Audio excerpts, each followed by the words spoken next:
여러분 안녕하십니까? 전주 MBC 뉴스투데이입니다.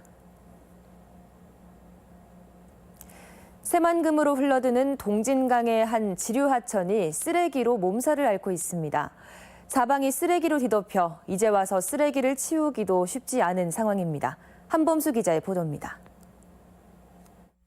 동진강의 지류인 김제 두월천. 플라스틱 병과 깨진 형광 등 망가진 가전제품 등 주민들이 내다버린 생활 쓰레기가 곳곳에 흩어져 있습니다. 학생들이 나서 쓰레기를 수거해보지만 치워도 양이 줄지 않습니다. 이렇게 숲을 뒤져보면서 찾으니까 많아서 쓰레기 함부로 버리면 안 되겠다는 생각했습니다. 버려진 쓰레기는 이뿐만이 아닙니다. 숲을 사이에는 녹이 쓴 경운기가 방치돼 있고 농업용 폐비닐도 여기저기에서 눈에 띕니다. 화학물질을 담았던 유리병은 물론 발암물질이 나온다는 성면 지붕까지 무더기로 쌓여 있습니다. 사람들이 버린 각종 쓰레기가 쌓이고 쌓여 100m 넘는 쓰레기띠를 이루고 있습니다. 유해성이 높은 지정 폐기물은 처리 과정에 비용이 들기 때문에 밤 시간 버린 것들로 추정됩니다.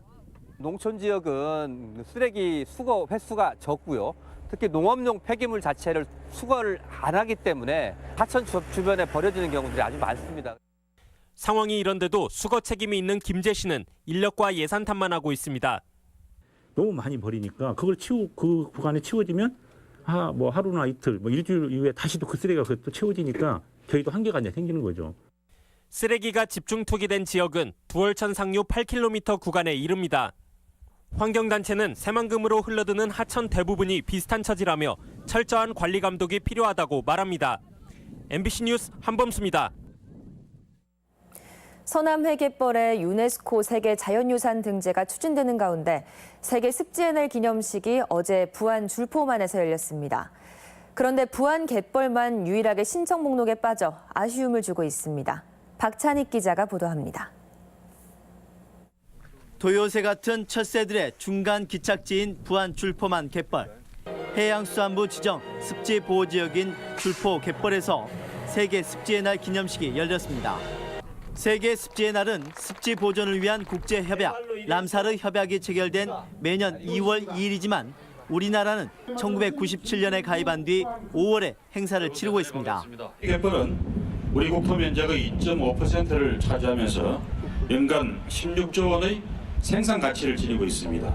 지질학적으로나 생물의 다양성 면에서 보존 가치가 높은 것으로 평가되는 고창 갯벌 등 서남의 연안 습지는 올해 초 유네스코 세계 자연유산 등재를 추진했습니다. 하지만 어처구니 없게 신청 서류가 부실해 고배를 마셨고 내년에 재도전을 준비하고 있습니다.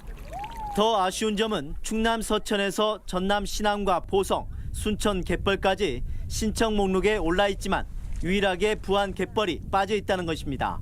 88년도에 변산반도 국립공원으로 지정이 되면서 이제 재산권 행사나 이런 것들이 많이 이렇게 제한을 받은 경험들이 있으세요? 그런 염려들이 있으셨다고.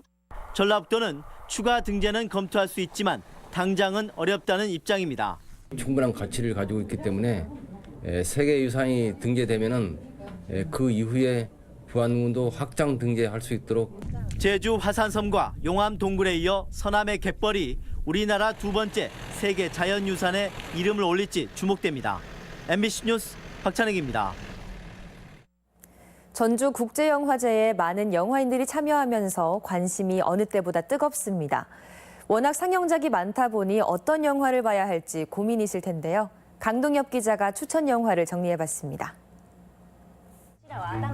볼만한 영화로는 우선 개막작으로 화제를 모은 야키니쿠 드래곤이 눈길을 끕니다. 일본에서 작은 가게를 운영하는 한 가족과 이웃을 통해 싸우고 화해하고 사랑하고 이별하는 삶의 과정을 씩씩하게 전해 호평을 받고 있습니다. 또한 인권운동가가 북한의 고아를 위험을 무릅쓰고 미국으로 입양하는 과정을 담은 굿 비즈니스도 수작으로 꼽힙니다. 쓰레기 섬으로 추방당한 개들과 이를 둘러싼 음모를 그린 판타지 애니메이션 개들의 섬도 올해 베를린 국제영화제 감독상 수상작이기도 해 관심입니다. 현대 문명에 대한 어떤 비판이라든가 또 감독이 가지고 있는 굉장히 독특한 스타일 이런 것들이 잘 녹아있는 작품이고요. 해안가 마을에 이사온 노년의 여성과 연쇄방화 사건을 다룬 노나와 젊은 연출가의 야망과 몰락을 담은 우리의 최선도 빼놓을 수 없는 작품입니다. 중년 부부가 처음 하룻밤을 보낸 곳을 찾아가면서 삶을 되돌아보는 겨울밤에와 부모의 나라인 한국을 찾은 입양아들의 혼란을 그린 회귀도 진한 여운을 남깁니다. 지금 좋은 작품이 너무 많아서 빨리 영화 보고 좋은 분들도 많이 만나고 싶어요. 보는 재미가 쏠쏠해서 앞으로도 더 찾을 것 같고요. 남은 영화제 기간 동안 되게 많이 기대되는 것 같습니다. 전주국제영화제 홈페이지에서는 국내외 많은 수작들의 정보와 상영 일자를 확인할 수 있습니다. 한편 개막 사흘째이자 어린이날인 오늘은 애니메이션 영화 상영과 밴드 공연, 감독과 배우들의 만남 행사 등이 다채롭게 펼쳐집니다. MBC 뉴스 강동엽입니다. 어린이날을 맞아 전주 동물원까지 무료 셔틀버스가 운행됩니다. 전주시는 오늘 오전 8시부터 오후 8시까지 종합경기장과 전북대 병원, 우아중학교, 어린이회관 등 모두 4곳에서 출발해 동물원을 오가는 무료 셔틀버스를 운영한다고 밝혔습니다. 이들 셔틀버스 출발지와 소리문화의 전당, 만수초등학교, 기린중학교 등 7개소에는 5,700여 대 규모의 임시주차장도 무료로 개방합니다. 전주문화방송이 보도해 위험성이 드러난 수류탄 모양 완구에 대해 리콜 명령이 내려졌습니다.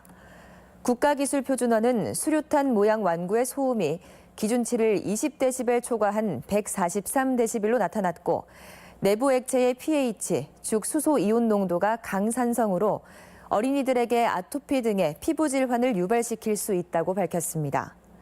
국립표준원은 해당 업체에 3만 개 이상으로 추정되는 제품을 교환, 환불하도록 하고 관련 내용을 앱과 홈페이지에 공표했습니다. 민중당이 어린이, 청소년, 노인 관련 공약을 발표했습니다.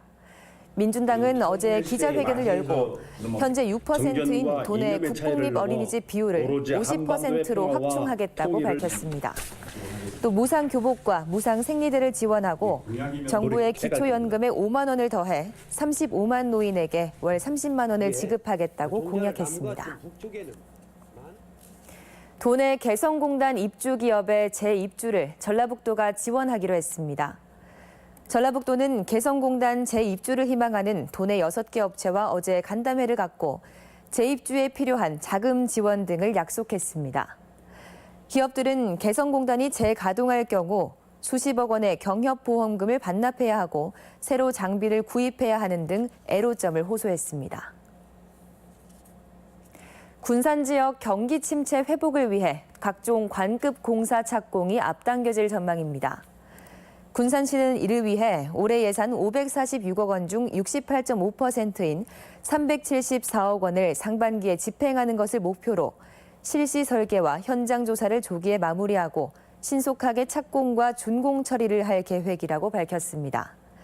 추진 예정 사업을 보면 도시계획도로 개설 16개 사업을 비롯해 주한미군 공여구역, 주변 지역 지원 16개 사업, 지방도 확포장 3개 사업 등입니다. 전북현대 최강희 감독이 월드컵 출정식의 흥행을 위해 티켓 구매에 나섰습니다. 최 감독은 전북축구협회를 방문해 다음 달 1일 전주 월드컵 경기장에서 대표팀 출정식과 함께 열리는 보스니아 헤르체고비나전의 첫 티켓 구매자가 됐습니다. 티켓 가격은 2만 원에서 최대 12만 원이며 예매는 인터파크를 이용하거나 축구협회, 하나은행을 방문해도 가능합니다. 백제 무왕을 기리는 익산 서동축제가 어제 금마 서동공원에서 개막해 나흘간의 일정에 들어갔습니다. 서동의 꿈, 익산의 빛을 주제로 열리는 이번 축제는 무왕 제례를 시작으로 서동 선발대회와 무왕 행차 퍼레이드 등 다양한 공연과 경연이 펼쳐집니다. 또한 줄타기 공연과 체험, 유물 발굴과 막해기 체험 등 가족 단위 관람객들을 위한 이벤트가 축제 기간 내내 마련되고 익산 시내에서 축제장까지 셔틀버스가 운행됩니다. 22회 전주 한지문화축제가 천년을 뜨고 천년을 잇다를 주제로 오늘부터 사흘간의 일정으로 개막합니다. 오늘 오후 6시부터 한국전통문화전당에서 열리는 개막식에는 소리꾼 김난희와 서예가 최루시아의 축하 공연과 한지 패션대전이 이어집니다. 개막 전에는 심청전이 한지 인형극으로 꾸며지고 축제 기간에는 한지 연날리기 등 풍성한 체험 행사도 마련됐습니다. 다음은 우리 지역 행사와 문화 소식입니다. 한옥자원 야간 상설 공연으로 오늘부터 9월 29일까지 매주 토요일 남원 춘향 테마파크에서 남원 창극 춘향 만리가 펼쳐집니다. 전라북도 어린이 예술단이 오늘 한국소리문화의 전당에서 어린이날 특별 공연을 갖습니다. 베스트셀러 누가 내 머리에 똥 쌌어가 오늘 정읍 연지 아트홀에서 뮤지컬로 공연됩니다. 국립민속국악원은 오늘과 내일 타령장단 놀이극 호랑이 오빠 얼쑤를 무대에 올립니다. 이봉기와 함께하는 피아노 페스티벌이 오늘과 내일 익산 솜리문화예술회관에서 열립니다. 제22회 전주 한지문화축제가 오늘부터 사흘간 전주 한국전통문화전당 등지에서 열립니다.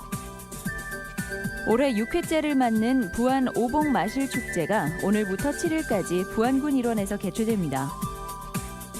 정읍 국립전북기상과학관은 오늘 어린이날을 맞아 기상, 천문체험 등 다채로운 프로그램을 마련했습니다.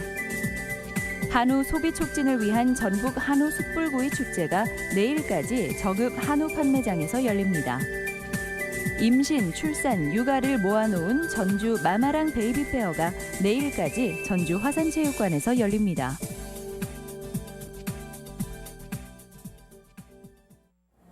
(5월 5일) 토요일 전북권 날씨입니다. 어린이날인 오늘 전라북도 지방은 대체로 맑고 기온이 큰 폭으로 올라 초여름 날씨를 보이겠습니다. 낮 최고 기온은 군산 24도, 전주 26도 등 23도에서 26도의 분포로 어제보다 6도가량 높겠습니다. 미세먼지 농도는 한때 나쁨 수준까지 치솟는 곳이 있어 주의가 필요합니다. 바다의 물결은 서해남부 전해상에서 0.5에서 1.5m로 일겠습니다. 전주 MBC 뉴스투데이를 마칩니다. 시청해주신 여러분 고맙습니다.